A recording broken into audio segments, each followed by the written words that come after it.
Guys, for today's video, kakamustahin natin ang Maya Landers Credit Card after 3 months na na-approve ako. Kamusta na ba siya? Ano ba yung nakita kong magandang bagay dito or medyo hindi magandang bagay with Maya Landers Credit Card? Yan ang pag-usapan natin ngayon. Samahan niyo ako. Sit back and let's discuss.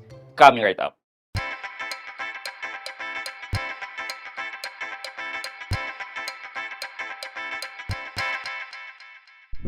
Hi guys, this is Pat and you're in Pat Quintos Review TV. So if you're new to my channel, I do reviews about personal finance na meron akong experience or meron na akong knowledge na ginawa ko na ng videos and playlists na makikita nyo dito sa taas. At kung bago kayo dito sa channel ko, you may want to consider subscribing to my channel. Okay guys, so last year, yung biglang na-approve ako with Maya Landers Credit Card, nag-text sila na parang pwede na daw ako mag-apply. But prior to that, nung nalabas nila yung Maya Landers Credit Card, kumuha ako ng Landers membership sa Landers website. I think nagbayad ako doon ng around 500. Tapos, nung tirinay ko na siyang mag-apply kay Maya Landers Credit Card, hindi pa ako eligible. So, kala ko noon, wala na. You can watch na lang this video regarding my journey sa pag-apply ko ng Maya Landers Credit Card. Long story short, na-approve naman ako after siguro mga 2 months. And then, it's unexpected kasi inisip ko na hindi na ako ma-approve kay Maya Landers Credit Card and goodbye 500 pesos na.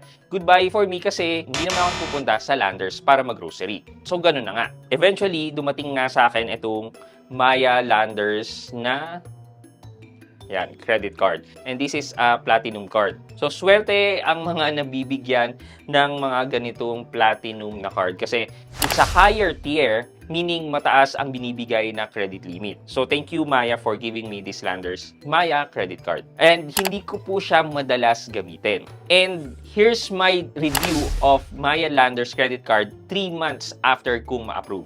Okay. Unang-una sa lahat, nasabi ko na nga to na mataas silang magbigay ng credit limit. So kung carded individual ka na, meaning meron ka ng existing na credit card, tapos kapag nag-apply ka ng Maya Landers credit card, ang possibility na pwede mangyari is tapatan nila yung existing na credit limit mo sa ibang card or bigyan ka ng mas mataas. Depende na lang yun sa credit evaluation ni Maya Bank. Currently, wala naman sinasabi na kailangan ganito ka, ganito yung status mo, kailangan may pera ka sa bank bago ka ma-approve ng Maya Landers credit card. And to tell you the truth guys, nung nag-apply ako ng Maya Landers credit card, wala namang kalaman-laman halos ang aking Maya e-wallet or Maya Bank. Kasi nga, ang main bank ko is dalawang traditional bank and itong dalawang online bank na C-Bank and Own Bank. So, yung credit limit would really depend on your credit standing. Okay, number 2 na nakita ko with Maya Landers is when you're going to apply for a Maya Landers credit card, medyo tedious yung process niya because kailangan mo pa ng Landers membership. Hindi siya straightforward na katulad sa mga traditional banks na mag-apply ka diretso, fill up the form, and then kung may requirements sa'yo, submit the requirements. Ito, kailangan mo muna magkaroon ng Landers.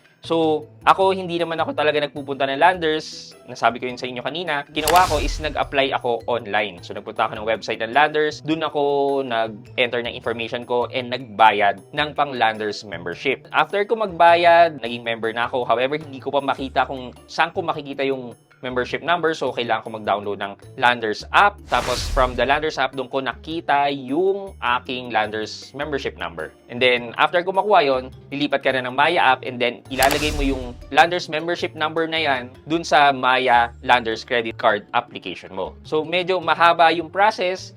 And kung hindi ka maalam, mapapakamot ulo ka talaga. Number 3 is no annual fee for life, si Maya Landers credit card. Yan, ang ganda. No annual fee, katulad ng ibang credit card. Yung East West ko na no annual fee for life. Yung Security Bank ko na no annual fee for life. Ganda, di ba? However, Maya Landers credit card, wala nga siyang annual fee for life. Pero kailangan mo naman magbayad ng Landers membership every year. So, kasama sa terms and condition yan ni Maya na i-charge ni Landers ang kanyang membership sa inyong Maya credit card, currently worth 700 pesos. When using this Landers credit card, ako ang ginagawa ko kasi, every time na hindi ko ginagamit yung card is, pinifreeze ko siya dun sa app. Every now and then, kung gagamitin mo siya, kailangan mo ng internet, stable internet. Pero, that's just me kasi I want to be secure na walang ibang transaction bukod sa mga bibilin ko. It's just me acting more securely sa aking mga credit card. However, naranasan ko rin to, lalo na sa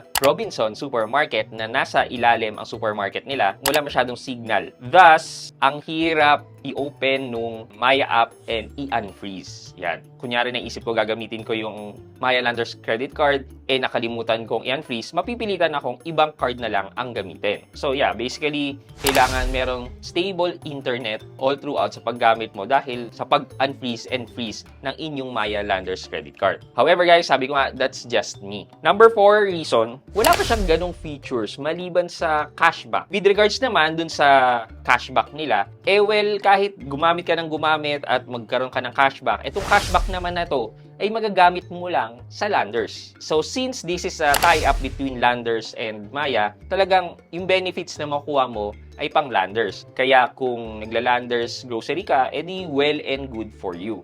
Pero sa mga hindi, wala tayong magagawa doon talaga. And isa sa mga features ng mga credit card na madalas ginagamit ng mga card user is the installment. Right now, wala pong installment si Maya Landers credit card. Only straight purchases ang pwede nating gawin. However, hindi naman siya charge card. Na ibig sabihin is lahat ng in-swipe mo dyan sa card na yan, babayaran mo lahat pagdating ng bill. Hindi naman siya ganun. Kahit papano, meron siyang minimum amount due. So, it really is a credit card kasi meron kang minimum amount due na pwede mong bayaran in case na kinakapos ka. And yun nga, nagre-revolve ka rin ng credit with Maya Landers credit card. Yun ang pinagkaiba nila with Z credit card. Kasi kay Z naman, pag in-swipe mo, pagdating ng bill, babayaran mo in full lahat. Last but not the least is, hindi siya good for international purchases. Merong mga fees na matcha-charge sa inyong card if gagamitin mo siya internationally. Nandyan ang foreign conversion fee, nandyan ang cross-border fee.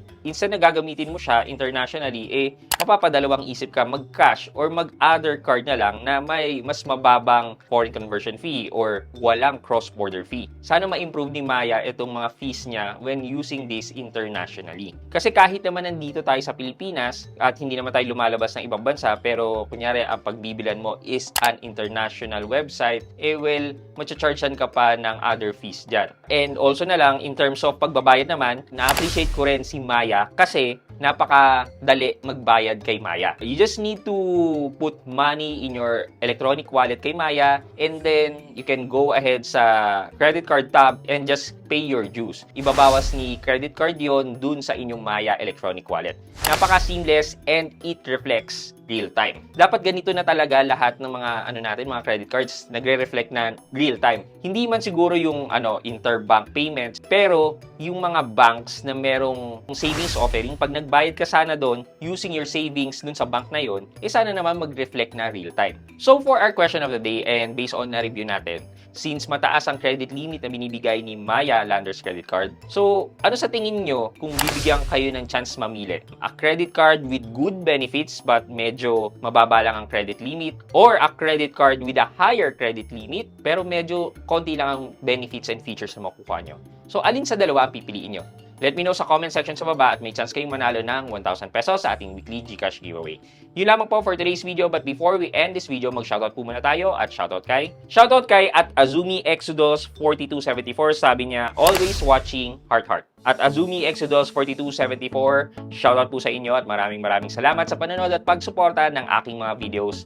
Thank you so much. I hope you like this video, leave a thumbs up, and if not, wala nang problema dyan, but continue to support me by subscribing to my channel by clicking the subscribe button and also the bell button sa tabi ng subscribe para makareceive kayo ng latest notification sa lahat ng upload ko. Again guys, this is Pat Quinto and you're in Pat Quinto's Review TV.